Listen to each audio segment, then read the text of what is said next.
Last class क्या किए थे हम लोग, कोई बताएगा?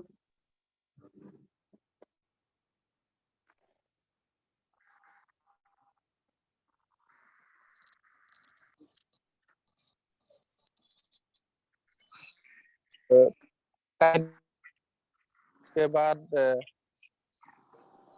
Valence band. Okay, structure of atoms and basic पे थे ना, बेसिक चार्ज क्या हो रहा है, कहाँ से आ रहा है, वो सारा चीज देख रहे थे, है ना। ओके, तो सबको याद आ गया होगा कि भाई शुरुआत कहाँ से हुआ था, शुरुआत में क्या है, एटम से, मॉलिक्यूल से, मैटर है, और एटम्स के अंदर न्यूक्लियस में प्रोटॉन्स होते हैं पॉजिटिव चार्ज, इलेक्ट्रॉन्स होते हैं नेगेटिव चार्ज, इलेक्ट्रॉन्स न्यूक्लियस के चारों तरफ घूम रहे हैं, ये सारी बातें हमने की थी, है ना। I hope everybody have gone through that lecture once again. आज हम हाँ नोट्स तो पहले বসুন নোটস টু ঠিক আছে। কালিটো লাগে বাৰু, কালিটো মানে অকমান থিৰিত বস্তুটো আছে নাই অকমান বুজিবলৈ ভাল হৈছে মানে। sure. हेलो, हाँ प्रदीप बोलो, क्या है? अभी क्लास में है।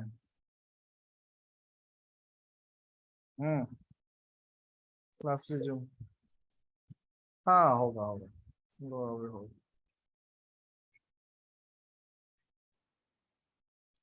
हाँ बोलो ना, जल्दी से बोलो।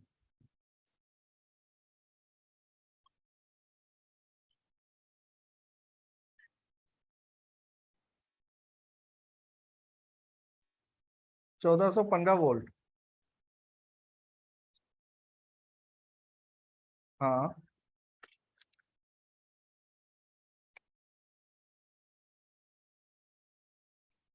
कितना लगा है?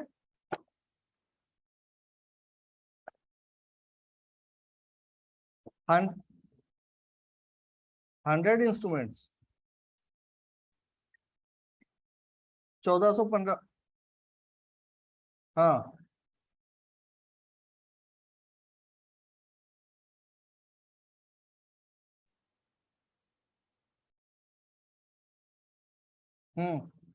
415 वोल्ट, 15 एम्पियर। हम्म हम्म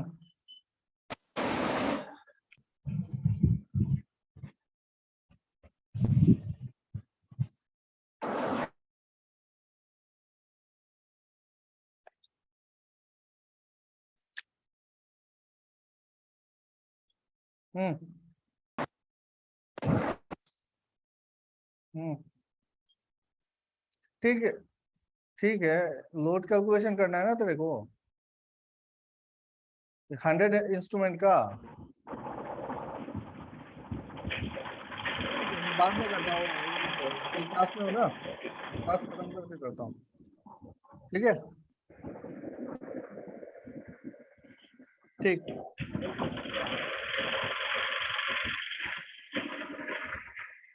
ठीक है, हो जाएगा। ओके, सो एवरीबॉडी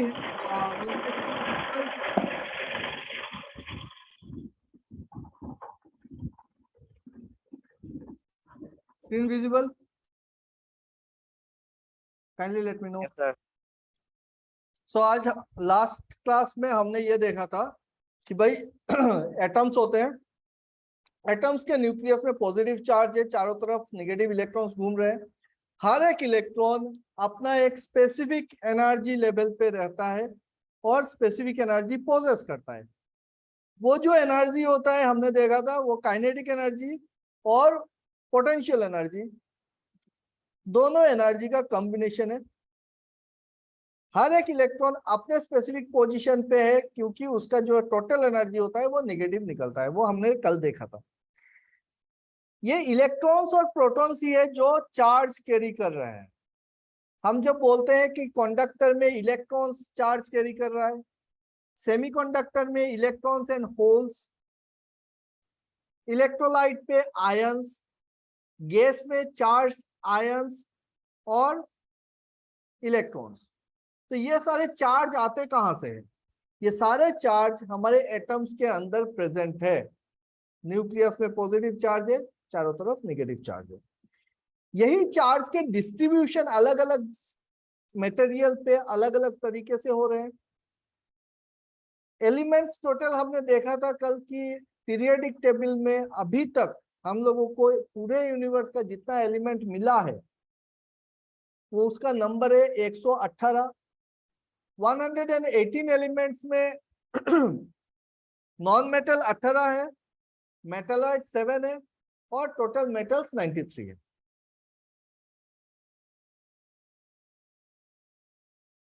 मेटल्स जो होते हैं उनमें फ्री इलेक्ट्रॉन्स प्रेजेंट होते हैं, जिसके चलते conduction, thermal conduction, electrical conduction better होता है। नॉन मेटल में थर्मल कंडक्शन, इलेक्ट्रिकल कंडक्शन कम होता है, कंडक्टिविटी कम रहता है। तो नॉन मेटल इन जनरल हमारा इंसुलेशन के काम में आता है। मेटल्स से जैसे कॉपर हो गया, तो एल्यूमिनियम हो गया, उससे हम लोग क्या बनाते हैं, वायर्स वगैरह बनाते हैं, कंडक्टर्स बनाते हैं, सबको पता है। आज हम बात करने वाले हैं चार्ज डिस्ट्रीब्यूशन के ऊपर। ये जो चार्ज एटम्स के अंदर प्रेजेंट है वो चार्ज किस मटेरियल पे किस तरीके से डिस्ट्रीब्यूट होता है, मटेरियल्स को क्या क्या टाइप से हम डिवाइड करेंगे, वो सारा चीज देखेंगे। ठीक है, ओके सर। लास्ट क्लास में हमने देखा था हम इलेक्ट्रिकल पॉइंट ऑफ व्यू से 3 तरीके से डिवाइड कर रहे थे मटेरियल को, जिसको हम बोल रहे थे क्या, इंसुलेटर, सेमीकंडक्टर और कंडक्टर। और ये तीनों टाइप के जो मटेरियल होते हैं ये किस चीज के आधार पे वेरी कर रहे थे, ये वेरी कर रहे थे उनके conduction band and valence band का एनर्जी गैप के हिसाब से। अगर एनर्जी गैप 3 इलेक्ट्रॉन वोल्ट से ज्यादा हो गया तो हमने देखा था कि ये मटेरियल एक इंसुलेटर की तरह काम करता है। अगर 3 इलेक्ट्रॉन वोल्ट से कम हुआ तो वो एक सेमीकंडक्टर की तरह काम करता है। और अगर ओवरलैपिंग है, वहां पे कोई एनर्जी गैप है ही नहीं, तो कंडक्टर की तरह काम करता है। ये हमने देखा था, है ना। बात करेंगे चार्ज जो होगा वो चार्ज क्या है, चार्ज का प्रॉपर्टीज। सो चार्ज कहां से आता है, एटम से आता है। चार्ज का एक इलेक्ट्रॉन का चार्ज कितना होता है, 1.6 × 10⁻⁹ कूलम होता है। प्रोटॉन का चार्ज इलेक्ट्रॉन का चार्ज बराबर होता है। मास ऑफ इलेक्ट्रॉन कितना देखा था हमने, मास ऑफ इलेक्ट्रॉन 9.1 × 10⁻31 kg होता है। और मास ऑफ प्रोटॉन 1.6 × 10⁻27 kg होता है। एक कूलम चार्ज में कितना इलेक्ट्रॉन प्रेजेंट होता है, 6.232 × 10⁻18 नंबर ऑफ इलेक्ट्रॉन्स होते हैं। ये देख लिया था हमने। एटॉमिक नंबर को जेड से डिनोट करते हैं और नंबर ऑफ प्रोटॉन्स को ही हम लोग एटॉमिक नंबर बोलते हैं। नाउ हमने देखा था कि अगर एक एटम से एक इलेक्ट्रॉन निकल जाए तो उसका पॉजिटिव चार्ज न्यूक्लियस में बढ़ जाएगा, तो टोटल चार्ज पॉजिटिव हो जाएगा, it will form A positive ion. और अगर एक इलेक्ट्रॉन कोई एक एटम एक्सेप्ट कर ले तो वो बन जाएगा नेगेटिव आयन। और हमने बोला था कि ये जो पॉजिटिव आयन होता है इसको क्या बोलते हैं, कैटायन बोलते हैं कि एनायन बोलते हैं। पॉजिटिव आयन जो होता है उसको क्या बोलते हैं, कैटायन बोलते हैं कि एनायन बोलते हैं, कैटायन बोलते हैं। कल बताया था कि पॉजिटिव इलेक्ट्रोड को एनोड बोलते हैं, नेगेटिव इलेक्ट्रोड को कैथोड बोलते हैं। तो पॉजिटिव आयन जो होगा वो एनोड पे लगेगा जाके, पॉजिटिव आयन जो होगा वो कैथोड पे लगेगा नेगेटिव इलेक्ट्रोड पे, तो इसको हम बोलेंगे कैटायन, है ना। और नेगेटिव इलेक्ट्रॉन जो होगा, नेगेटिव आयन जो होगा वो आयन किधर लगेगा, एनोड पे लगेगा, तो इसको हम बोलेंगे एनायन। ये सारी बातें बेसिक्स की बातें हैं और कल हमने डिस्कस किया था इसके बाद। जो लोग नए ज्वाइन किए हैं, कल का वीडियो दिया हुआ है, आप लोग काइंडली देख लेना। आते हैं हम लोग चार्ज पे। Method of imparting charge on any surface is called electrification, है ना। तो चार्ज किस तरीके से आ सकते हैं, चार्ज तीन तरीके से आ सकते हैं। या तो फ्रिक्शन से, चार्जिंग बाय फ्रिक्शन, घिस दो किसी भी चीज को चार्ज आएगा। बाय इंडक्शन, किसी भी चीज को अगर उसके पास लेके जा रहे हो, चार्ज बॉडी को पास में लेके जा रहे हो, तो फिर चार्ज इंड्यूस होता है। और चार्ज बाय कंडक्शन, की टच करने के बाद चार्ज जा रहा है। तो चार्ज को इंपार्ट करने का तीन तरीका, by friction, by induction and bye conduction. Friction हमने क्या देखा कि किसी भी एक मटेरियल को उठाओ, इसको घिस दो, तो उसके सरफेस पे क्या होता है, चार्ज आता है ना।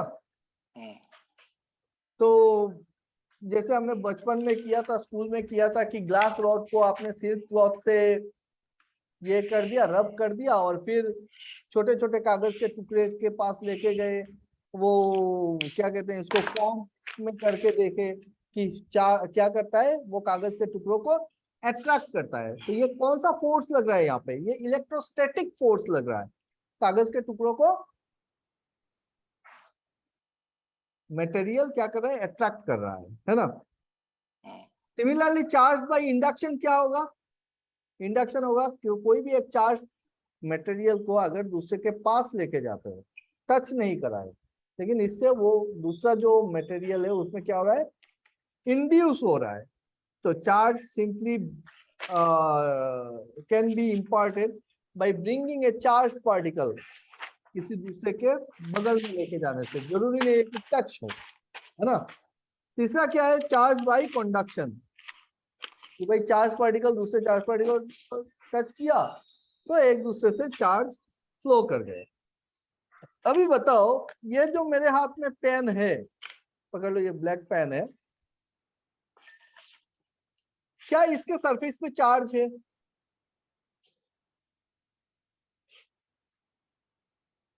यहाँ पे कहीं पे चार्ज का कुछ इफेक्ट दिख रहा है आपको?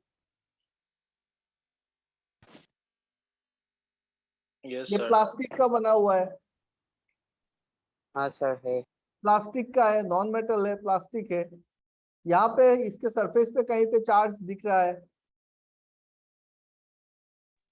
सर है सर। के पास हो जाएगा सर। क्या होगा? इनकेस अभी तो नहीं है, इनकेस उसमें हम यूजिंग बाय फिक्शन करेंगे तो इसमें चार्ज आ जाएगा सर। ये तो बताओ कि मैं इस पेन को कैसे होल्ड कर पाया हूं। यहाँ पे जो मैंने पकड़ा है इसको, ये मेरे हाथ में क्यों पकड़ा हुआ है, ये गिर क्यों नहीं रहा है? Due to electrostatic force. Yes exactly, ये मेरे हाथों का सरफेस और इसके सरफेस में जो चार्ज है, उनके बीच का जो इलेक्ट्रोस्टैटिक फोर्स है, उसी के वजह से मैं इसको होल्ड कर पाया हूँ। हाँ सर। जैसे ही मैं इसको पकड़ रहा हूं तो फिर यहाँ पे एक फोर्स क्रिएट हो रहा है, इलेक्ट्रोस्टैटिक फोर्स, है ना। इसको रब करोगे तो चार्ज यहाँ से, देखो किसी भी चीज को जैसे रब करते हैं गर्म होता है, तो यहाँ से चार्ज कुछ इसमें ट्रांसफर हो रहा है, उससे चार्ज इसमें ट्रांसफर हो रहा है, ठीक है। तो ऐसा नहीं है कि नॉन मेटल है, इंसुलेटर है, प्लास्टिक है, इसका मतलब इसके सरफेस पे चार्ज नहीं आ रहा है। चार्ज आ रहा है, लेकिन चार्ज फ्लो नहीं कर पा रहा है। चार्ज जहां पे डेवलप हुआ वहीं पे चार्ज बैठा हुआ होगा, अगर इंसुलेटर है तो। Am I clear? Yes sir. Yes sir. So charge distribution देखते हैं कि charge distribution depends on the nature as well as shape of the material. सिर्फ नेचर पे नहीं, जैसे हमने बोला कि इंसुलेटर होगा या फिर कंडक्टर होगा, तो कंडक्टर होने से चार्ज फ्लो भी कर सकता है, और इंसुलेटर होने से चार्ज फ्लो नहीं करता है, वहीं पे जहां पे डेवलप हुआ वहीं पे रहेगा। लेकिन चार्ज किस पे डिपेंड करता है, उसके शेप पे भी डिपेंड करता है, ठीक है। Charge may be distributed on any body और medium in two different ways. Either charge distribution आपका नॉन यूनिफॉर्म होगा, डिसकंटिन्यूअस जिसको बोलते हैं डिसकंटिन्यूअस चार्ज डिस्ट्रीब्यूशन, क्या बोल रहे हैं, नॉन यूनिफॉर्म और डिसकंटिन्यूअस चार्ज डिस्ट्रीब्यूशन। दूसरा है आपका यूनिफॉर्म और continuous charge distribution. Non uniform मतलब क्या है, पकड़ लो एक पर्ल शेप का कंडक्टिंग सरफेस है। कंडक्टिंग सरफेस होने से क्या होता है, चार्ज ट्रेवल कर सकता है, चार्ज फ्लो कर सकता है कंडक्टर के अंदर, कंडक्टिंग सरफेस के अंदर। इंसुलेटर होने से चार्ज फ्लो नहीं कर पाता है ना।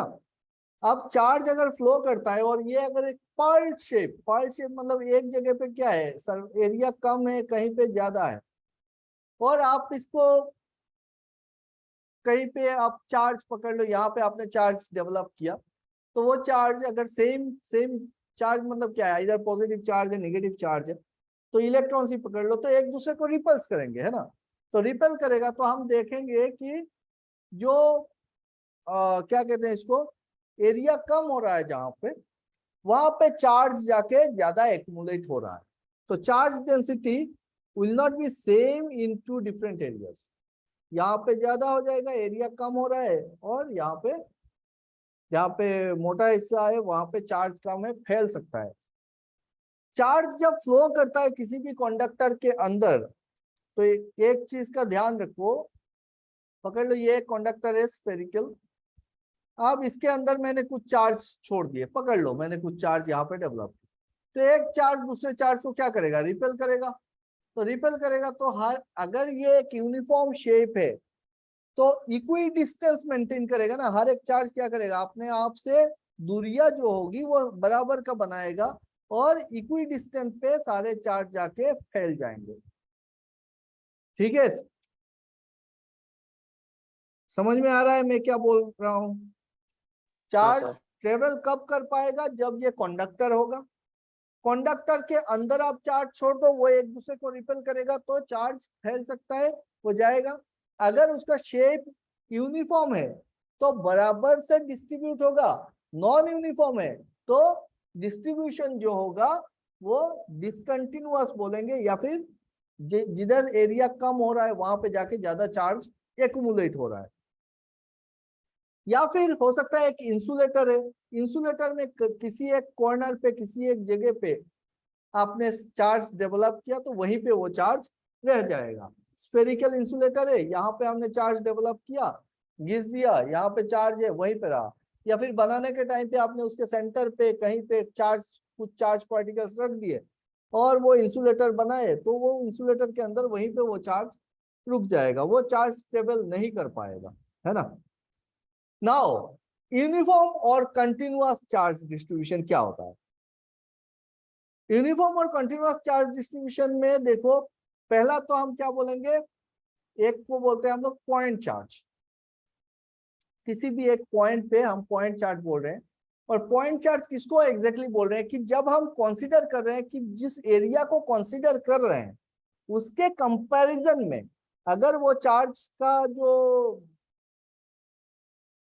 जो चार्ज है उसका मैग्नीट्यूड, या फिर आप बोल सकते हो कि कैसे बताएं कि जो दो पर्टिकुलर चार्ज के बिटवीन जो डिस्टेंस है, उस डिस्टेंस के कंपैरिजन में अगर वो चार्ज बहुत छोटा है तो हम उसको एक पॉइंट चार्ज की तरह कंसीडर करते हैं। जब हम स्टडी करते हैं, शुरुआती जब हम स्टडी करेंगे तो हम देखेंगे कि हम बोलते हैं कि Q1 is a point charge, और उस पॉइंट चार्ज को लेके हम उसका फील्ड को डिफाइन करेंगे, उसका पोटेंशियल डिफाइन करेंगे, हाँ उसका इंटेंसिटी डिफाइन करेंगे, तो वो एक पॉइंट चार्ज कहलाएगा। लेकिन एक पॉइंट चार्ज तो कहीं पे हमको मिलेगा नहीं, तो हो सकता है वो एक वायर है, तो फिर क्या चार्ज डिस्ट्रीब्यूशन हो जाएगा उसमें, इसको हम बोलेंगे लाइन चार्ज डिस्ट्रीब्यूशन। कि एक वायर है, वो वायर स्ट्रेट लाइन हो सकता है, वो स्फेरिकल आपका वायर हो सकता है, तो उसको हम क्या बोल रहे हैं, लाइन चार्ज डिस्ट्रीब्यूशन।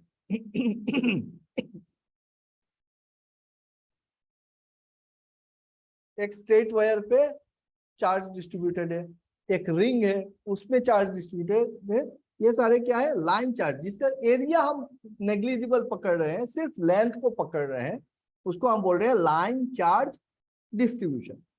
दूसरा है आपका सरफेस चार्ज डिस्ट्रीब्यूशन, कि एक पूरे का पूरा सरफेस पे आपने चार्ज को डिस्ट्रीब्यूट किया है, और किस टाइप का सरफेस है, कंडक्टिंग सरफेस है, यूनिफॉर्म चार्ज डिस्ट्रीब्यूशन की बात कर रहे हैं, है ना, कंटिन्यूअस और यूनिफॉर्म। तीसरा टाइप का हो जाएगा आपका volume charge distribution. Volume charge distribution क्या है, कि पूरा जो वॉल्यूम है, एंटायर वॉल्यूम में वो पूरा का पूरा चार्ज डिस्ट्रीब्यूटेड है। जैसे चार्ज डिस्ट्रीब्यूशन इनसाइड है स्फेरिकल, क्या कहते हैं इसको, कंडक्टर नहीं, spherical insulator, uniformly distributed inside a spherical insulator, charge spherical conductor. अब मेरे को ये बताओ, वॉल्यूम चार्ज डिस्ट्रीब्यूशन जो बोला, यहाँ पे दो स्फीयर आपको दिख रहा है, एक है कंडक्टर, एक है मेरा इंसुलेटर। ये क्या, कौन सा डिस्ट्रीब्यूशन है दोनों में, सरफेस है, लाइन चार्ज है, वॉल्यूम चार्ज है, volume charge, volume charge distribution. इसमें क्या है, सरफेस, इसमें क्या है, रिंग में जो दिख रहा है वही सरफेस है सर। लाइन चार्ज, सरफेस नहीं है, ये लाइन चार्ज है। यहाँ पे linear surface is negligible, ring है ना, रिंग में बोल, कोयल में बोल रहे हो तो फिर वो लाइन चार्ज है, ठीक है, लाइन चार्ज डिस्ट्रीब्यूशन। ये जो रिंग है ना, इसका हम लोग शीट नहीं बोल रहे हैं ना, शीट अगर बोलूंगा तो फिर सरफेस आएगा, अगर मैं वायर बोल रहा हूं तो फिर उसमें लाइन चार्ज डिस्ट्रीब्यूशन हो रहा है। Clear? Yes sir, yes sir. Charge spherical conductor, इसमें क्या, कौन सा है, सरफेस है, वॉल्यूम है, लाइन चार्ज है, वॉल्यूम सर।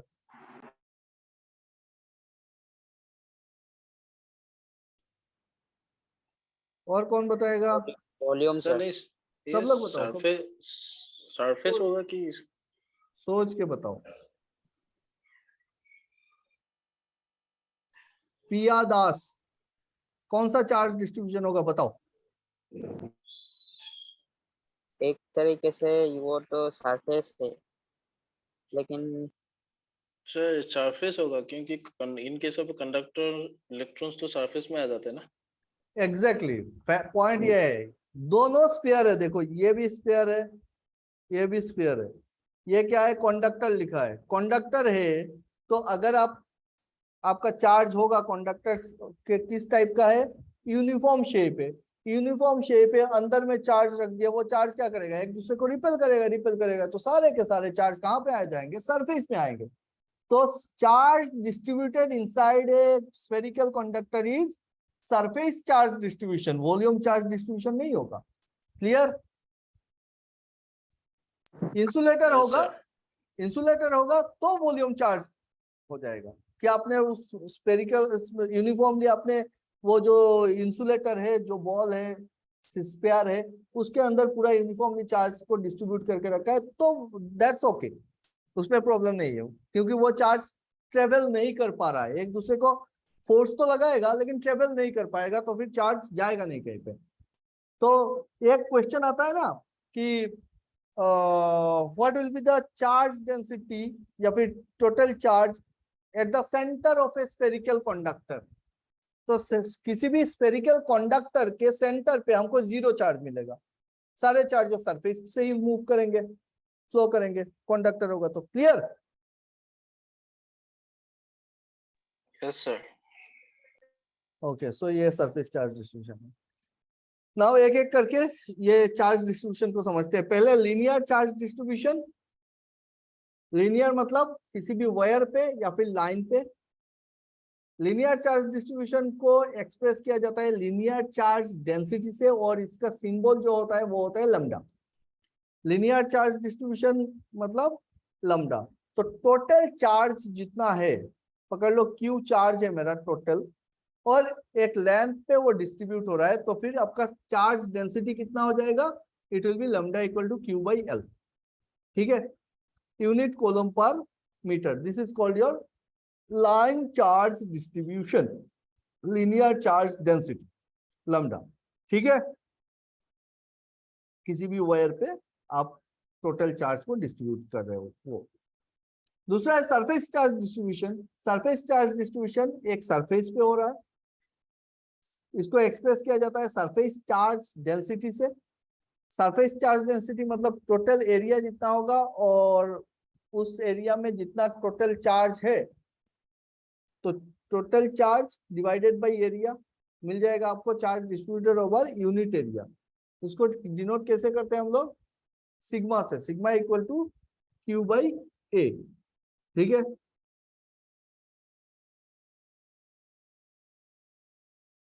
सिग्मा कंडक्टिविटी भी समझाता है, और सिग्मा क्या डिनोट कर रहे हैं हम लोग यहाँ पे? Charge distribution, surface charge density. Okay, Yes, sir. so charge distribution on a sheet or on a spherical conductor, it is your surface charge distribution, surface charge density. Next one is your volume charge distribution, और volume charge distribution को हम express किससे करते हैं? रो से करते हैं। रो से और क्या डिनोट करते हैं हम लोग इलेक्ट्रिकल में? रेजिस्टिविटी को रो से डिनोट करते हैं, है ना। और यहाँ पे क्या दिखा रहा है? रो। रो बोल रहा है कि वॉल्यूम चार्ज डेंसिटी है Q बाई V, तो कोलम पर मीटर क्यूब में आ रहा है आपका डेंसिटी। सारे के सारे चार्ज डेंसिटी है, चाहे वो लीनियर चार्ज डेंसिटी हो, वॉल्यूम चार्ज डेंसिटी हो, सरफेस चार्ज डेंसिटी हो, चार्ज डेंसिटी बोल रहे हैं। मतलब एक यूनिट एरिया में कितना चार्ज बैठा हुआ है, या फिर एक यूनिट वॉल्यूम में कितना चार्ज है, या फिर एक यूनिट लेंथ पे कितना चार्ज है, that is called charge density. अब लीनियर चार्ज डेंसिटी हो सकता है, सरफेस चार्ज डेंसिटी हो सकता है, वॉल्यूम चार्ज डेंसिटी हो सकता है। Am I clear? Yes, sir. Yes, sir. Okay अब थोड़ा सा प्रॉपर्टीज देखते हैं।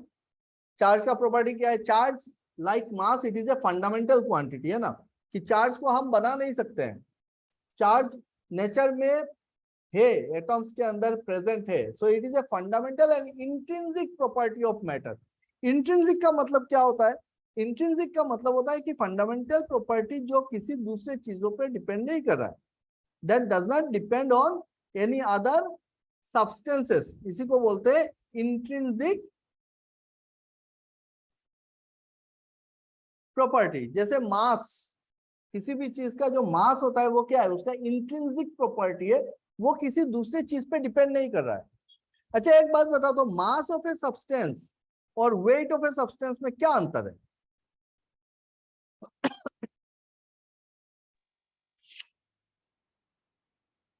मास में और वेट में क्या अंतर है? So weight में हम लोग Weight में को gravity, मास के साथ ग्रेविटेशनल अट्रैक्शन को भी Weight में तो कंसीडर करना पड़ता तो वेट क्या है और मास क्या है वो बताओ ना। करना पड़ता है, फॉर्मूला क्या बता रहे है, क्या चीज वो बताओ। मास क्या चीज है और वेट क्या चीज? एक्चुअली वेट मतलब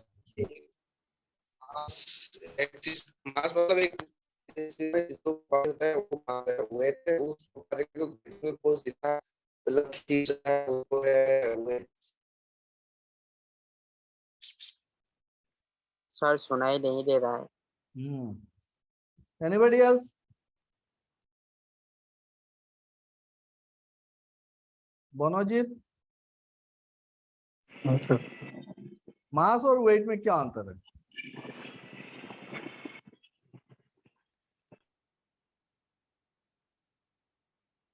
मिठुन,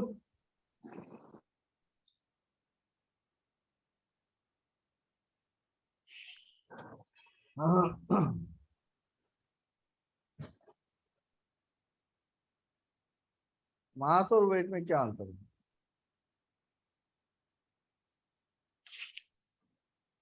देखो मास होता है किसी भी एक क्या कहते हैं इसको, सब्सटेंस में जो टोटल नंबर ऑफ एटम्स या फिर मैटर जो प्रेजेंट है वो होता है उसका मास, ठीक है। Quantity of matter it is mass. And weight क्या है? Weight is a force, weight is a force जो ग्रेविटेशनल फील्ड उस मास के ऊपर लगा रहा है।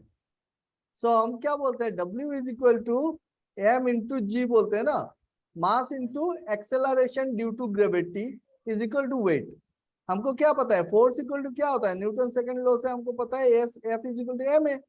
तो मास इंटू एक्सेलरेशन होता है फोर्स, तो वही है ना, acceleration due to gravity g into mass, मतलब वेट क्या है? फोर्स है। आप जो बाजार में जाके जब 1 किलो आलू लाते हो तो वो आप 1 किलो मास लाते हो कि 1 किलो वेट लाते हो? एक किलो वेट। वेट वेट जो है वो वेरी करता है जगह जगह पे। मास क्या बोलते हैं हम लोग? Mass is constant, weight depends on acceleration due to gravity. So weight क्या करेगा? वेरी करेगा। जहां पे कहां पे ले रहे हो, पकड़ लो आपका वेट अगर 60 किलो है, if your weight is 60 kg, मतलब आपका जो टोटल मास है आपके बॉडी में multiplied by the acceleration due to gravity, आपको कितना मिल रहा है? 60 kg मिल रहा है। ठीक है, आपको अगर मैं यहाँ से रॉकेट में बिठा के मून पे भेज दूं, चांद में जाने से भाई आपका वेट कितना दिखाएगा?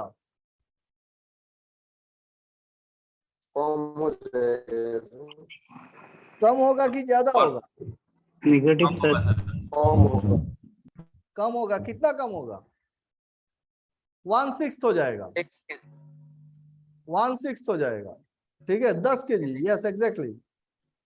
सो मून का जो ग्रेविटी है दैट इज 1/6 ऑफ अर्थ। तो हमारा वेट जो है ना 60 kg होने से मून में जाने से हमारा 10 kg बचेगा। लेकिन मास तो चेंज नहीं होगा ना, हम तो हम ही रहेंगे, मास थोड़ा ही ना चेंज हो रहा है। क्या मास कांस्टेंट होता है हमेशा? मास जो होता है, हम अभी बोले कि मास कांस्टेंट होता है, लेकिन क्या हमेशा कांस्टेंट होता है? क्या हर जगह पे, हर टाइम पे? नहीं सर। कौन सा कंडीशन है बताओ?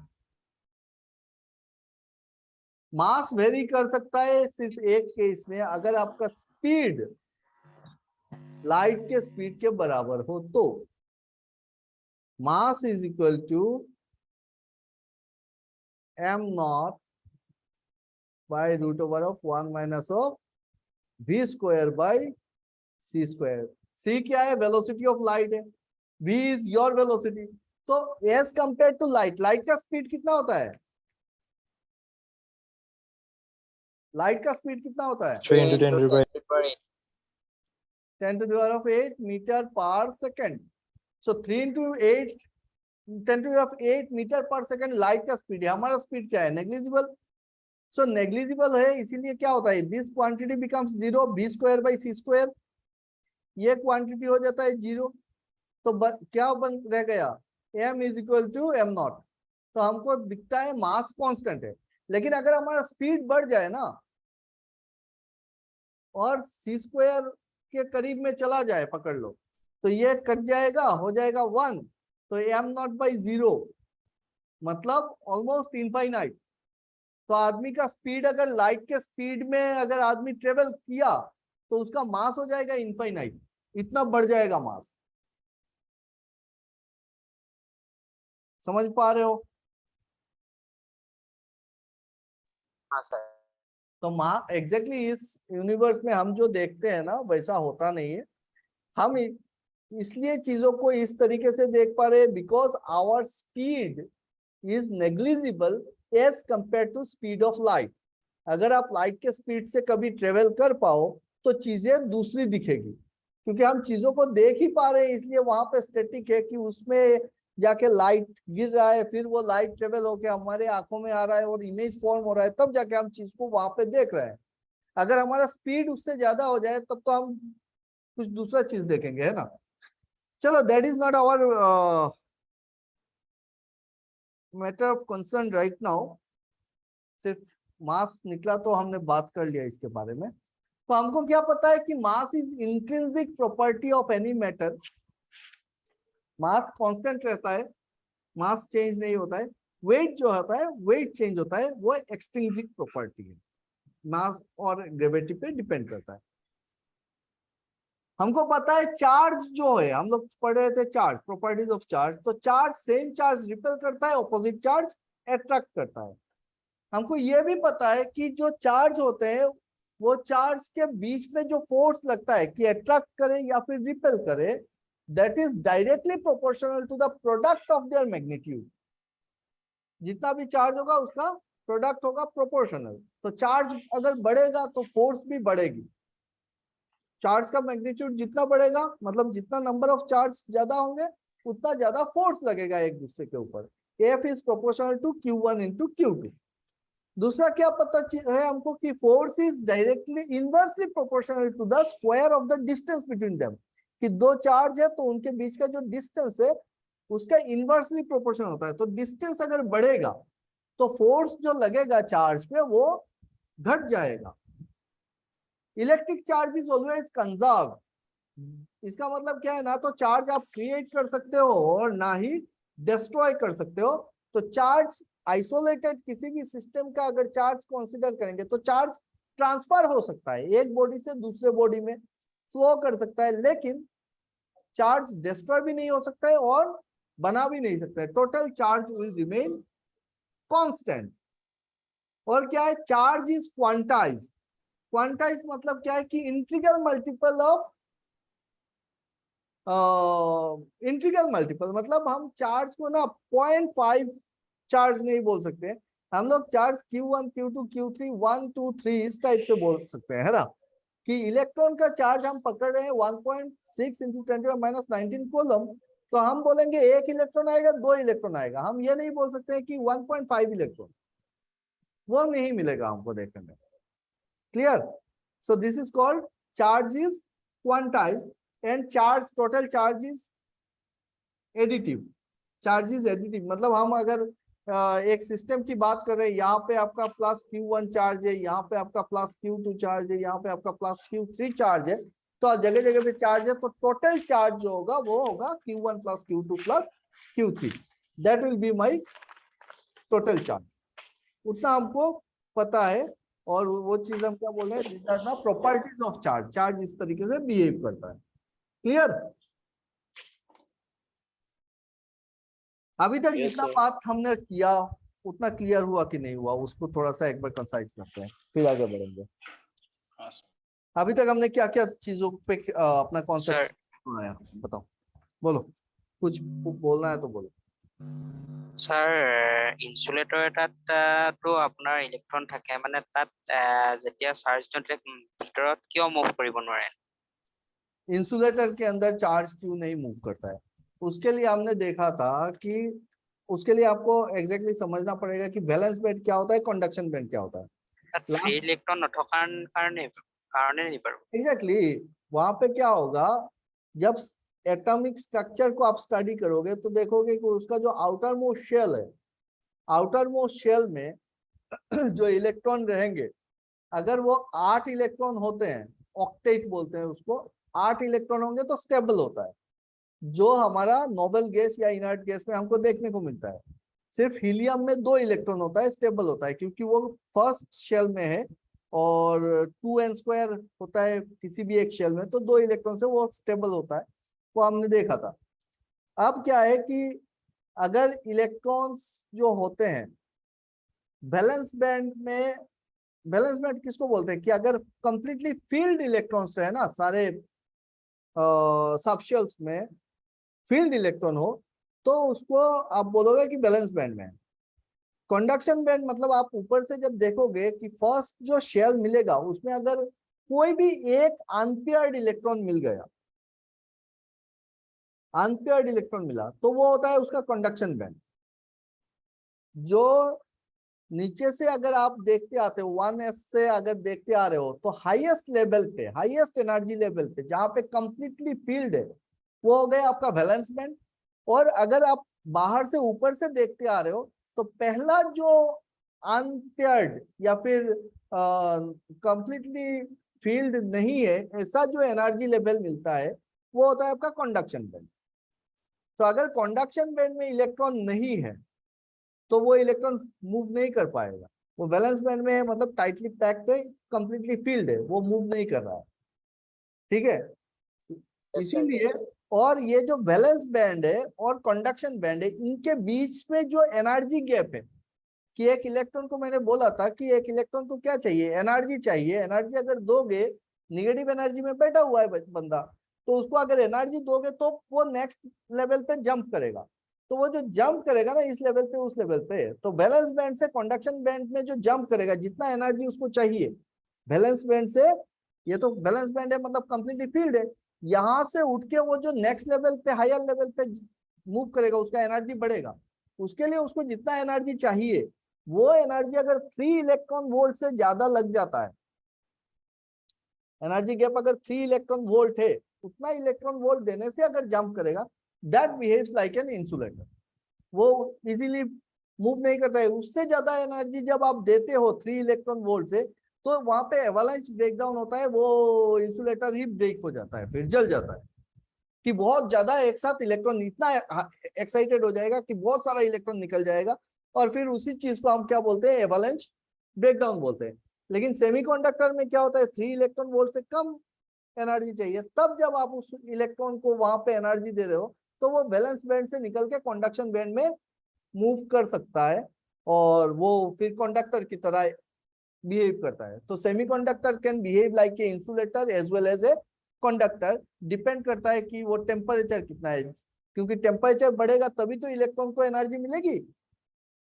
टेम्परेचर बढ़ता है तो इलेक्ट्रॉन को एनर्जी मिलता है, जब एनर्जी मिलता है वो वैलेंस बैंड से निकल के कंडक्शन बैंड में चला जाता है, और फिर वहां पे जाके वो क्या कहते हैं इसको, मूव कर सकता है। समझ में आया? Yes sir, yes sir. Am I clear? क्योंकि ये सारी चीजें ना क्लियर करना थोड़ा सा टाइम लग जाता है। एक बार में बोलेंगे, आप कुछ इमेज फॉर्म कर रहे होगे, ये चीजें तो सिंपली दिख नहीं रहा है ना कहीं पे, ये सारे हम लोग सोच रहे हैं कि इस टाइप से होता होगा। कोई एनर्जी बैंड बोलते हैं तो उसको वो ऑर्बिटल्स की तरह देख रहा है, कोई एनर्जी बैंड और एनर्जी लेवल में डिफरेंस नहीं समझ पा रहा है, कैसे एनर्जी बैंड क्रिएट हो रहा है वो समझ में नहीं आ रहा है। तो अलग अलग लोगों के मन में अलग अलग इमेज फॉर्म होता है। जब तक आप प्रॉपरली इसको बहुत बढ़िया से नहीं समझोगे तो एग्जैक्ट हमेशा कुछ कंफ्यूजन रह जाएगा। मैं वही कोशिश कर रहा हूं कि वो सारी बातें बेस लेवल पे आपका क्लियर हो जाए। ओके, चलो आगे बढ़े। तो अच्छा, अभी तक क्या क्या बात की हमने? हमने शुरू किया था चार्ज से। चार्ज कहाँ से मिलता है? चार्ज एटम्स के अंदर दिख रहा है, इलेक्ट्रॉन से, प्रोटॉन से। फिर हमने चार्ज डिस्ट्रीब्यूशन देखा। जब हम मटेरियल्स की बात कर रहे हैं, एटम्स मिलके मॉलिक्यूल्स बना, मॉलिक्यूल्स मिलके मैटर्स बने, और वो मैटर हमने 3 कैटेगरी में डिवाइड किए, इलेक्ट्रिकल प्रॉपर्टी के बेसिस पे, उसके एनर्जी गैप के बेसिस पे। कौन सा एनर्जी गैप? कंडक्शन बैंड और वैलेंस बैंड के एनर्जी गैप के बेसिस पे हमने किया। फिर हमने ये देखा कि अलग अलग मटेरियल अलग अलग टाइप से बिहेव कर रहा है, तो चार्ज जो डिस्ट्रीब्यूट होता है उसका बिहेवियर अलग होता है। जैसे इंसुलेटर में कहीं पे चार्ज डेवलप हुआ तो फिर वो ट्रेवल नहीं कर पा रहा है, और कंडक्टर में जब चार्ज डेवलप होता है तो एक दूसरे को रिपेल करने से फोर्स लगाता है, तो वो ट्रेवल करके वो फैल जाता है। और कंडक्टर में हमने देखा कि अगर यूनिफॉर्म कंडक्टर का शेप है, शेप के ऊपर डिपेंड कर रहा है कि अगर यूनिफॉर्म है तो पूरा का पूरा सरफेस पे आ जाएगा, और जो टोटल हर जगह पे जो डेंसिटी मिलेगी मुझको चार्ज का वो यूनिफॉर्म रहेगा। लेकिन अगर शेप ऐसा होगा कि कहीं पे ऐसा जिगजैग टाइप का है, नॉन यूनिफॉर्म शेप है, तो चार्ज डेंसिटी अलग होगी, नॉन यूनिफॉर्म चार्ज डेंसिटी होगी। तो अगर आपको बोला जाता है कि एक स्फेरिकल स्फीयर है, कंडक्टर स्फीयर है, उसके सेंटर में कितना चार्ज मिलेगा, तो आपका सवाल आंसर होना चाहिए 0 मिलेगा, क्योंकि वो सारे सरफेस पे आ जाएंगे। तो आप सोच सकते हो, अभी जो हमारे कंडक्टर्स होते हैं, जो वायर होते हैं, केबल होते हैं, या फिर एक मोटा कंडक्टर पकड़ लो तो समझने में आसानी होगी। तो जब हम एक कंडक्टर को कनेक्ट करते हैं, जनरेटर से कनेक्ट किए, पावर प्लांट में लगा दिए, या फिर एक जनरेटर से लगाए, एक बैटरी से लगा दिए, तो इसमें जो चार्ज फ्लो कर रहा होगा, तो क्या वो चार्ज उसके अंदर से जा रहा है? क्योंकि कंडक्टर है तो ये एक यूनिफॉर्म शेप का, सिलिंड्रिकल शेप का एक कंसिडर कर सकते हैं ना। सो अगर सिलिंड्रिकल शेप है तो उसके सेंटर में कहाँ चार्ज मिलेगा, वो सारे चार्ज कहाँ पे, सरफेस पे मिल जाएंगे मेरे को, सरफेस पे सारे चार्ज आ जाएंगे। तो चार्ज कैसे ट्रेवल कर रहा होगा वो धीरे धीरे समझेंगे चीजों को, कि चार्ज फिर ट्रेवल कैसे कर रहा है, इलेक्ट्रिसिटी फ्लो कैसे कर रहा है, एनर्जी का फ्लो कैसे हो रहा है वो देखेंगे।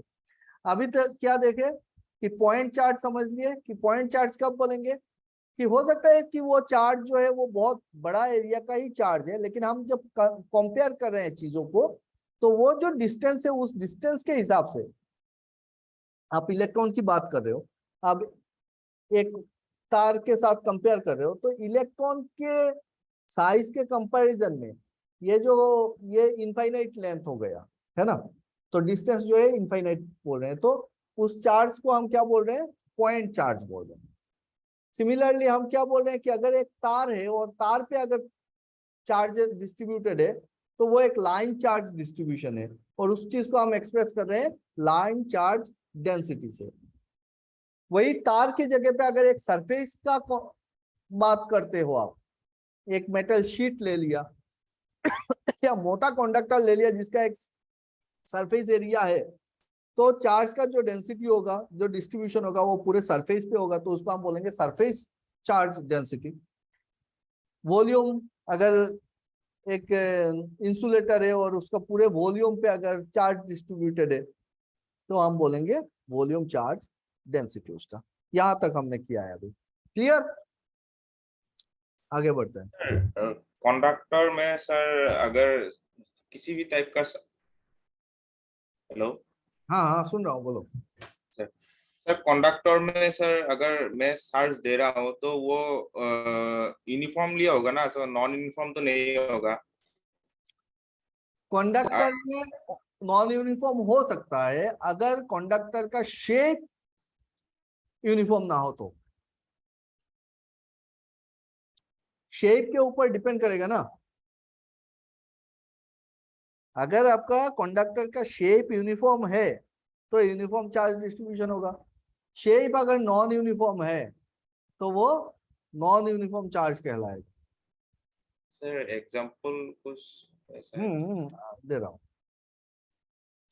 यहीं पे देख लो, ये क्या है, एक पर्ल शेप का कंडक्टिंग सरफेस है, तो इसका जो एरिया है यहाँ पे कम है तो यहाँ पे चार्ज एक्युमुलेशन ज्यादा होगा, और जो मोटा एरिया है वहां पे देखो एक चार्ज दूसरे चार्ज को रिपेल कर रहा है, तो ये ज्यादा इसको एरिया मिल रहा है, यहाँ पे वो फैल जा रहा है, तो चार्ज डेंसिटी जो मोटा हिस्सा है वहां पे कम दिख रहा है, चार्ज डेंसिटी कम हो, यहाँ पे चार्ज डेंसिटी ज्यादा दिख रहा है आपको।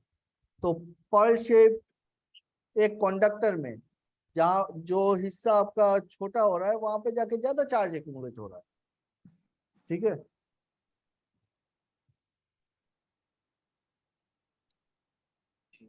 क्लियर, तो शेप के ऊपर, इसीलिए मैं यहाँ पे बोला ना कि चार्ज डेंसिटी जो या चार्ज डिस्ट्रीब्यूशन जो होता है वो डिपेंड किस पे करता है, ये डिपेंड करता है दो चीज पे। नंबर वन नेचर पे डिपेंड कर रहा है कि वो कंडक्टर है कि इंसुलेटर है, दूसरा डिपेंड कर रहा है शेप पे।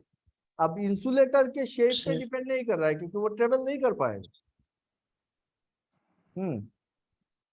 सर एक और बात था सर, वो कंडक्टर का वो जो एनर्जी गैप होगा वो कितना होगा मिनिमम, मतलब अगर कोई चार्ज हाँ बाहर से एनर्जी कुछ नहीं दे रहा है तो वो कंडक्टर तो इंसुलेटर हो गया ना? नहीं, कंडक्टर कैसे इंसुलेटर बनेगा, कंडक्टर कभी इंसुलेटर, कंडक्टर में एनर्जी गैप है कहाँ पे, कंडक्टर में तो ओवरलैप्ड है ना, वैलेंस बैंड और कंडक्शन बैंड क्या है, कंडक्टर में ओवरलैप्ड है, कंडक्टर में आपको वैलेंस बैंड दिखने को ही नहीं मिलेगा, ठीक है। तो कंडक्टर में valence band and conduction band जो एनर्जी लेवल है वो ओवरलैप्ड है, तो यहाँ पे कोई एनर्जी गैप ही नहीं है। एनर्जी गैप आपको देखने को मिलेगा सेमीकंडक्टर में और इंसुलेटर में, ठीक है। कंडक्टर्स जितने सारे होते हैं कंडक्शन करते हैं, वो मेटल्स का जो बॉन्ड फॉर्मेशन होता है, बॉन्डिंग होता है मेटल्स का, वो क्या होता है, मेटेलिक बॉन्ड होता है। तीन टाइप के बॉन्ड फॉर्मेशन। चलो टॉपिक भटक जाएगा, पहले इसको खत्म करते हैं फिर दूसरा डिस्कशन पे जाएंगे। इतना जान लो कंडक्टर में क्या होता है कि कंडक्शन बैंड और बैलेंस बैंड जो है वो ओवरलैप्ड है, यहाँ पे कोई गैप नहीं है, एनर्जी गैप नहीं है। क्लियर? Okay sir. ओके, तो हमने देखा कि डिस्ट्रीब्यूशन ऑफ चार्ज देख लिए, अलग अलग मटेरियल का अलग अलग टाइप से, और डेंसिटी समझे कि सरफेस चार्ज डेंसिटी को, ये इंपॉर्टेंट है, ये नोट करके रखना कि लैम्डा क्या है। Lambda is my linear charge density Q by L, ठीक है। फिर क्योंकि इन जनरल कहाँ पे फंसते हो पता है, जब आपको बोल देगा ना चार्ज डेंसिटी, तो चार्ज डेंसिटी देखने से हमको लगता है कि पार यूनिट एरिया होगा। डेंसिटी इन जनरल हम लोग पार यूनिट एरिया को ही बोलते हैं, लेकिन अगर आपको बोल रहा है कि लाइन चार्ज डेंसिटी, तो डिवाइड बाई एरिया नहीं होगा, डिवाइड बाई लेंथ होगा। समझ पा रहे हो मैं क्या बोल रहा हूँ? हम कुछ एग्जांपल्स करेंगे इसका, तब बढ़िया से समझ में आएगा जब न्यूमेरिकल करेंगे तब। अभी सिर्फ इतना देख लो कि जब मैं बोल रहा हूं कि line charge density of a conductor, जिसका एरिया कुछ दिया हुआ है, उसका लेंथ दिया हुआ है, या फिर एरिया दिया हुआ ही नहीं है, तो आप कंफ्यूज हो जाओगे, यार मेरे को एरिया शायद से निकालना पड़ेगा। लेकिन लाइन चार्ज डेंसिटी बोल रहा है तो इसका मतलब ये लाइन में डिस्ट्रीब्यूटेड है, इसका एरिया जो है वो नेग्लिजिबल है। सिमिलरली जब हम सरफेस एरिया डेंसिटी बोल रहे हैं तो वो total charge divide by area होगा, और वॉल्यूम चार्ज डेंसिटी बोल रहे हैं तो फिर total charge divide by volume होगा। सबका यूनिट अलग है, हमको पता है डेंसिटी का यूनिट क्या होता है। डेंसिटी क्या होता है बताओ? नॉर्मली डेंसिटी बोलने से क्या समझ में आता है? डेंसिटी को रो से डिनोट करते हैं in general. Density equal to what? Density মানে স্যার ঘনত্ব মানে হৈছে কোনোবা এটা বস্তুত মানে কিমান গোট খাই আছে বস্তু। हाँ, गुड खाया से इसको एक्सप्रेस कैसे करोगे डेंसिटी को? आपको अगर मैं बोलूं कि मास बाय वॉल्यूम सर। एक मटेरियल दे दिया, बोला कि एक काम करो आप इसका डेंसिटी निकाल के लाओ कि कितना डेंसिटी है, कैसे मास करोगे? By volume sir. Mass by density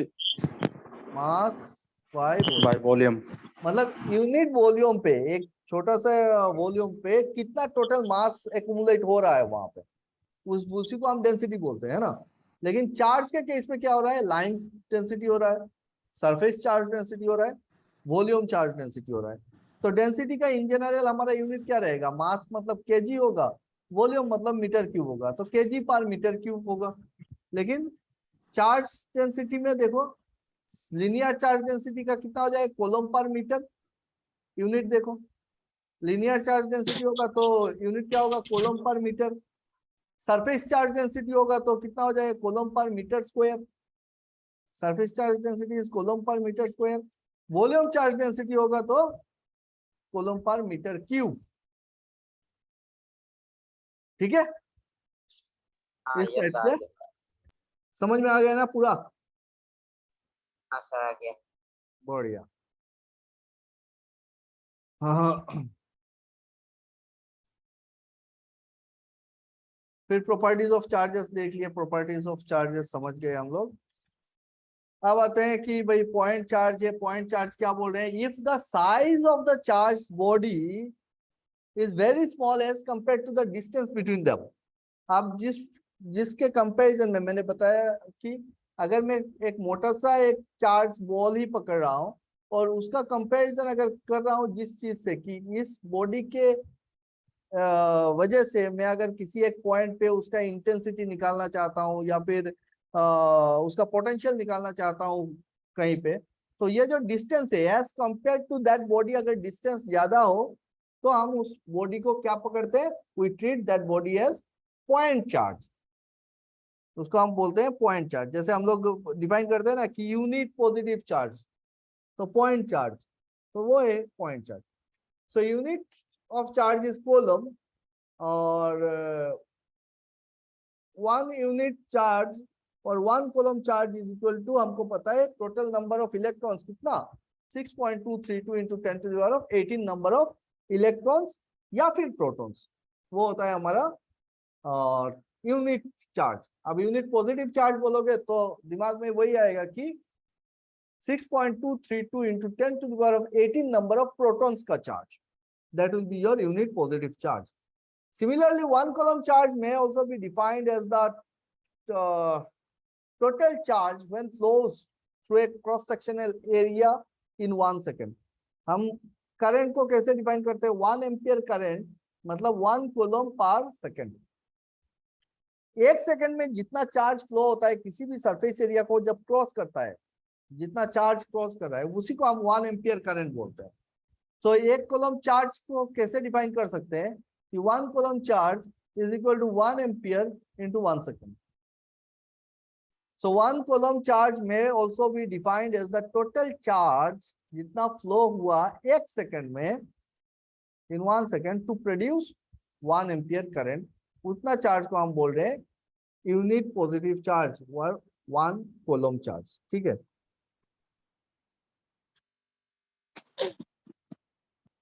और 1 coulomb charge क्या है? 1 coulomb charge may also be defined as the amount of charge which when placed in air or vacuum at a distance of 1 meter from an equal charge that repels with a force of 9 into 10 to the power of 9 Newton। ये कैसे मिला हमको? आप देखो force is equal to what? Q1 Q2 by 4 pi epsilon naught epsilon r distance square, ये होता है force. तो अगर आप यहाँ से वैक्यूम में अगर एक चार्ज को रखते हो, पकड़ लो ये पूरा वैक्यूम है और यहाँ पे मैंने एक चार्ज रख दिया Q, और मैं बोल रहा हूँ कि ये यूनिट चार्ज है। सो यूनिट चार्ज है मतलब Q1 must be equal to 1, Q2 must be equal to 1। So same charge, equal and same nature, similar nature का चार्ज हमने कहाँ पे रखा है? वैक्यूम पे रखा है। वैक्यूम पे रखा है मतलब epsilon r will be equal to 0, relative permittivity will become 0। Absolute permittivity of air और वैक्यूम होता है आपका कितना? 8.854 into 10 to the power minus 12। 10 to the power of minus 12 होता है। सो ये फोर्स कितना मिलेगा? Force will be equal to your 1 divide by 4 pi epsilon naught. So इसको जब आप करोगे 10 to the power minus 12 से 4 पाई को मल्टीप्लाई करके 1 बाई करो तो आपको जो मिलेगा कितना मिलेगा? 9 into 10 to the power 9। इतना फोर्स। तो हम बोल रहे हैं कि unit charge is that charge, जब हम उसको वैक्यूम में रख रहे हैं तो वो अपने सेम चार्ज को में कितना फोर्स लगा रहा है? 9 into 10 to the power of 9 Newton charge लगा रहा है। उसी चार्ज को हम 1 कूलम चार्ज बोलते हैं। चार्ज का डेफिनेशन समझ में आ गया? 1 कूलम चार्ज क्या चार्ज है? 1 coulomb charge is that charge which produces or which exerts 9 into 10 to the power of 9 Newton force on another similar charge when placed in a vacuum or air। ठीक है, so F is equal to Q1 Q2 by 4 pi epsilon naught r square।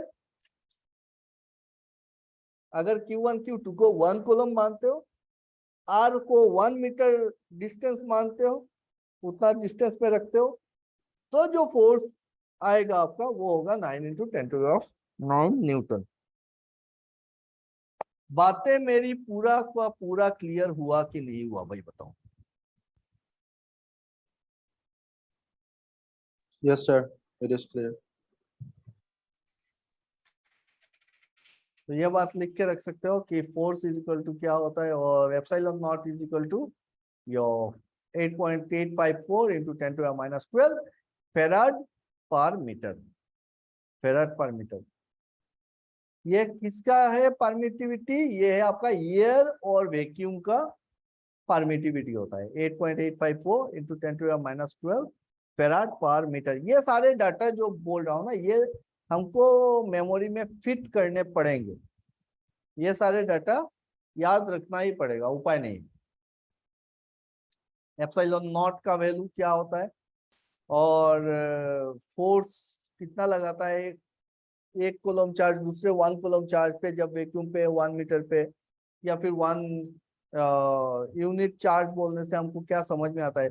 जब तक देखो चीजों को समझ में नहीं आएगा ना कि एग्जैक्टली हो क्या रहा है, तो उतना मजा नहीं आएगा इंजीनियरिंग का। जब हम आगे पढ़ते हैं, हायर स्टडीज करते हैं, तो वो पढ़ तो लेते हैं लेकिन समझ में कुछ आता नहीं है। पढ़ना, जानना, एग्जाम्स देना और एग्जैक्टली चीजों को समझना अलग अलग चीजें हैं। हो सकता है कि आप एग्जाम्स में ना टॉप कर जाओ 100%। हाँ बोलो पिया। Sorry sir, সেইটো হাত লাগি গল। हाथ लगे हाथ दांग खाई गल नेकी। Oh, sorry sir. Okay so क्या बोल रहा था मैं? बोल रहा था कि एग्जाम में हो सकता है कि आपका 100% मतलब एक नंबर नहीं काट सकता है, उतना प्रिपरेशन अच्छा है। इसका मतलब कतई ये नहीं है कि आपको इंजीनियरिंग समझ में आ रहा है, साइंस समझ में आ रहा है। हो सकता है किसी का नंबर नहीं आ रहा है एग्जाम में, लेकिन उसको समझ में पूरा आ रहा है कि हो क्या रहा है चीजें।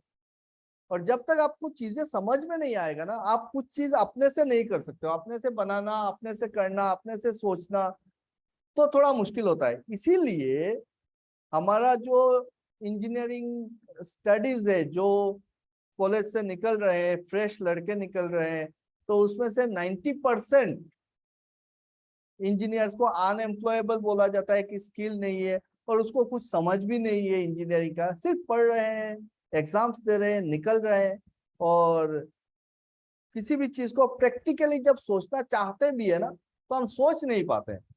मन में उम्मीद बहुत है, आशा बहुत है, पोटेंशियल बहुत है, लेकिन एग्जैक्टली जब सोचना चाहते हैं ना कि चलो कुछ एक चीज डिजाइन करते हैं, पकड़ कि कुछ एक चीज बनाते हैं, तो आपको समझ में ही नहीं, आपको कैलकुलेशन ही नहीं आ रहे हैं, तो आप बनाओगे कैसे?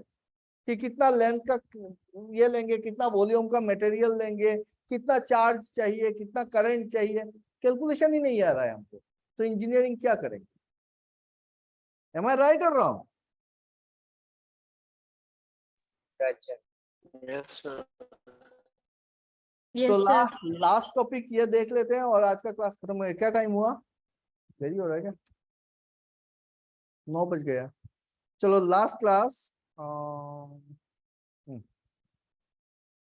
लास्ट टॉपिक देख लेते हैं, इलेक्ट्रोस्टैटिक फोर्स।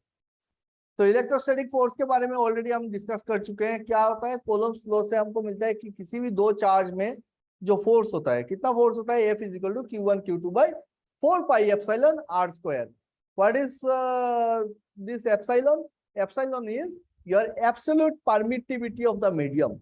ये एब्सोल्यूट परमिटिविटी बोलने से क्या समझ में आता है कि कोई भी मीडियम कितना चार्ज को होल्ड कर पा रहा है। तो अलग अलग देखो, वैक्यूम पे रहेगा अगर चार्ज, तो उसका जो इंटेंसिटी होगा वो सेम चार्ज जब आप किसी एक फेरोमैग्नेटिक मटेरियल में डाल दोगे तो उसका इंटेंसिटी कुछ दूसरा होगा। आप इंसुलेटर पे डाल दो, उसका इंटेंसिटी कुछ दूसरा होगा। जो उसका फील्ड का प्रोपागेशन है ना, वो प्रोपागेशन में फील्ड का जो इंटेंसिटी है वो प्रोपागेट कर रहा है, तो वो मीडियम पे डिपेंड कर रहा है। तो उस चीज को हम कैसे एक्सप्रेस करें या फिर निकाले कैलकुलेट करके, तो हमने डिफाइन किया परमिटिविटी। और परमिटिविटी मतलब उसका यूनिट क्या बोलते हैं? Farad per metre. मतलब कितना, और दूसरा बोल सकते हैं कि कैपेसिटेंस। फेराड होता है कैपेसिटेंस का यूनिट। सो यूनिट लेंथ पे कितना कैपेसिटेंस, मतलब कितना चार्ज होल्ड कर पाता है, वही चीज समझ में आ रहा है। तो absolute permittivity of the medium is epsilon, और एप्सिलॉन को डिफाइन करते हैं epsilon equal to epsilon naught into epsilon r. ये रिलेटिव चीजें हैं। हम वैक्यूम और एयर के कंपैरेटिव हम बाकी चीजों को डिफाइन करना चाहते हैं। Absolute permittivity of any material, पकड़ लो माइका का, अगर मैं बोल रहा हूँ कि एब्सोल्यूट परमिटिविटी कितना है, तो वो किसके कंपैरिजन में कर रहे हैं? तो वो एयर और वैक्यूम के कंपैरिजन में हम निकाल रहे हैं कि इसका रिलेटिव परमिटिविटी कितना है, और दोनों को मल्टीप्लाई करो तो एब्सोल्यूट परमिटिविटी उतना होता है बोलते हैं। सो absolute permittivity is epsilon naught is your absolute permittivity of air और वैक्यूम, और उसका वैल्यू होता है 8.854 into 10 to the power of minus 12 farad per meter, और epsilon r is the relative permittivity of the medium. Can anybody tell me what will be the relative permittivity of air or vacuum? Air is 1, sir. For So relative permittivity of air or vacuum, definitely it will be equal to 1, क्योंकि that will be epsilon naught by epsilon, तो ये भी epsilon naught हो जाएगा air और vacuum के हिसाब से, तो this will be coming as 1. So remember this point, the relative permittivity of air and vacuum is equal to 1. ठीक है? Relative permittivity of mica 5. अच्छा, रिलेटिव परमिटिविटी का यूनिट क्या होगा?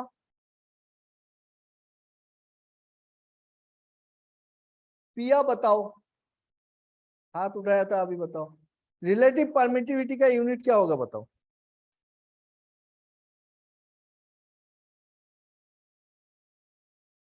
अब नहीं हाथ उठाएगा, कहाँ है पिया दास?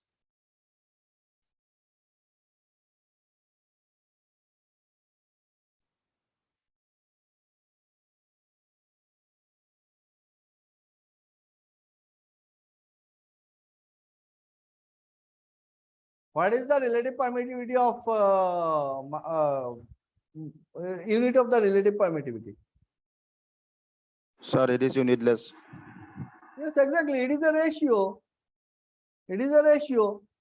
So relative permittivity epsilon r is equal to epsilon by epsilon naught. The absolute permittivity of the medium by absolute permittivity of vacuum. So it will be definitely unitless. है ना? So it will be a number. So relative permittivity of mica is equal to 5. और क्या है? Relative permittivity of absolute permittivity of mica कितना निकाल सकते हैं हम फिर? अगर हमको relative permittivity पता है और ये याद है तो हम निकाल सकते हैं, वो याद रखने की जरूरत नहीं है आपको, ठीक है? आपको याद रखना है ये वाला। नेक्स्ट पॉइंट पे आते हैं।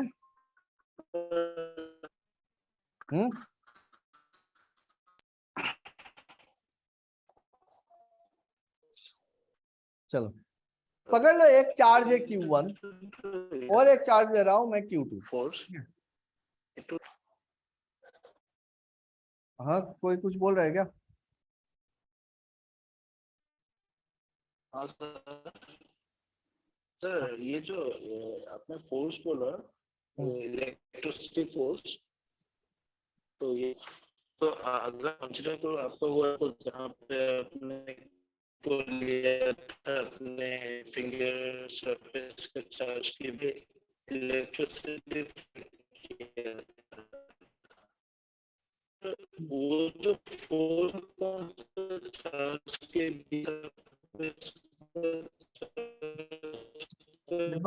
Dipankar, your network is not good, I think कुछ समझ में नहीं आ रहा है।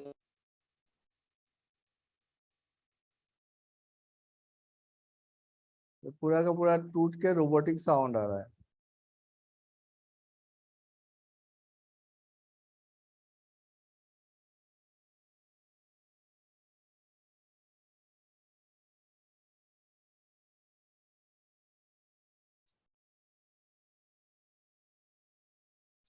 ठीक है, आप बाद में ये कर लेना, मैं इसको मोबाइल पे नहीं तो फोन कर देना, ठीक है? क्या पूछ रहे हो, कुछ समझ में नहीं आ रहा है अभी। तो खत्म करते हैं, रुक जाओ, पहले देख लो जो कंफ्यूजन है, या तो चैट करो या फिर कॉल कर लेना, एक बार बता दो।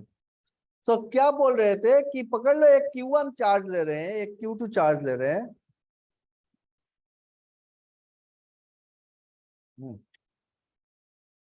दो चार्ज लिए, दोनों के बीच का डिस्टेंस है r। इन दोनों का जो चार्ज है उन दोनों का क्या होगा, बीच में एक फोर्स एक्ट कर रहा होगा। ये Q1 चार्ज Q2 पे एक फोर्स लगाएगा,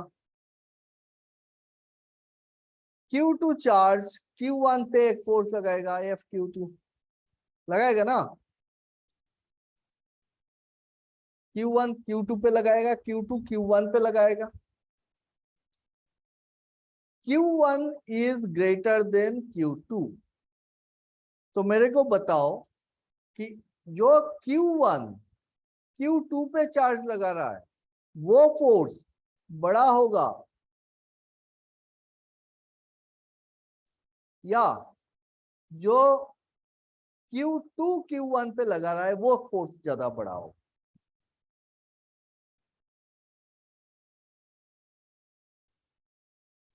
Q1 का चार्ज ज्यादा है, Q2 का चार्ज कम है। फोर्स Q1 Q2 पे लगा रहा है, Q2 Q1 पे लगा रहा है।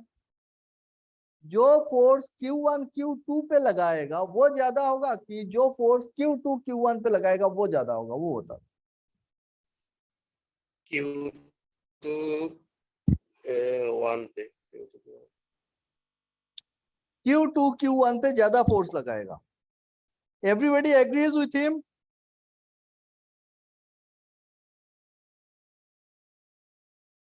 Q2 Q1 पे ज्यादा फोर्स लगाएगा, क्या सब लोग सहमत हो? चैट पे लिखो yes no yes no yes no, देखना है मेरे को। कोई नहीं लिखता है यार, मेरी बातें कोई सुनता ही नहीं है यार।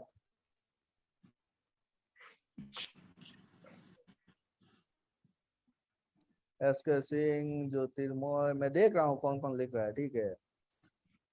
ज्योतिर्मय ने लिखा, एसके सिंह, दीपंकर बोरा, पियादा, सब एग्री करते हैं। इसका मतलब यार क्या बात करते हैं।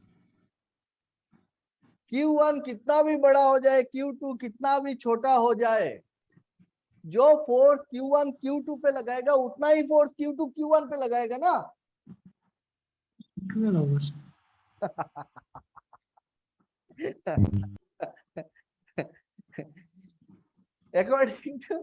according to Newton's third law of motion, क्या था? Force exerted by a body on another, the force are action and reaction are equal and opposite. तो Q1 जितना फोर्स है Q2 को ठेलेगा, Q2 उतने ही फोर्स है Q1 को भी ठेलेगा। ये दोनों फोर्स अलग कैसे होंगे? फोर्स कितना है? Force is equal to F is equal to Q1 Q2 by 4 pi epsilon naught epsilon R square, इतना ही फोर्स है। अब वो ये फोर्स कौन किस पे लगा रहा है? दोनों पे लगाएगा, उतना ही फोर्स लगाएगा। सिर्फ क्या होगा? डायरेक्शन ऑपोजिट होगा। Q2 जो फोर्स लगा रहा होगा वो अगर इस डायरेक्शन पे, Q1 इस डायरेक्शन पे लगा रहा होगा। Equal and opposite force.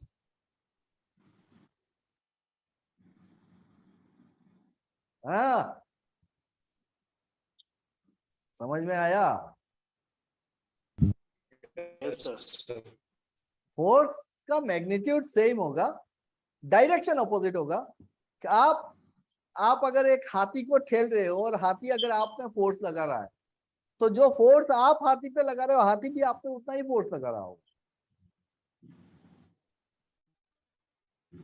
अभी हाथी का मास ज्यादा होगा, आपका मास होगा कम, तो कौन किसको ठेल के लेके जाएगा?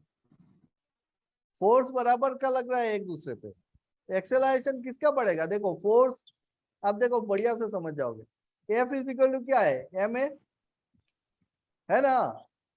तो मास जिसका ज्यादा होगा m1a1 is equal to m2a2, मास जिसका ज्यादा होगा उसका एक्सेलरेशन कम होगा, मास जिसका कम होगा उसका एक्सेलरेशन ज्यादा होगा, तो वो उधर भागेगा ना।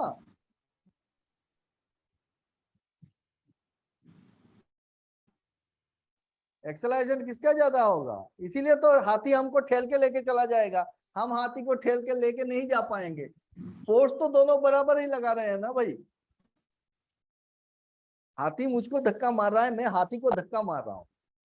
अब हाथी का मास है ज्यादा तो उसका एक्सेलरेशन होगा कम, लेकिन मेरा मास है कम तो मेरा एक्सेलरेशन ज्यादा होगा, वो तो उठा के मेरे को फेंक देगा। क्लियर या कंफ्यूजन है? No sir. No confusion. तो फोर्स कोई भी एक छोटा चींटी लगा दे हाथी पे, तो हाथी जितना फोर्स चींटी पे लगाए, चींटी भी हाथी पे उतना ही फोर्स लगा रहा होगा। Action and reactions are always equal and opposite, है ना।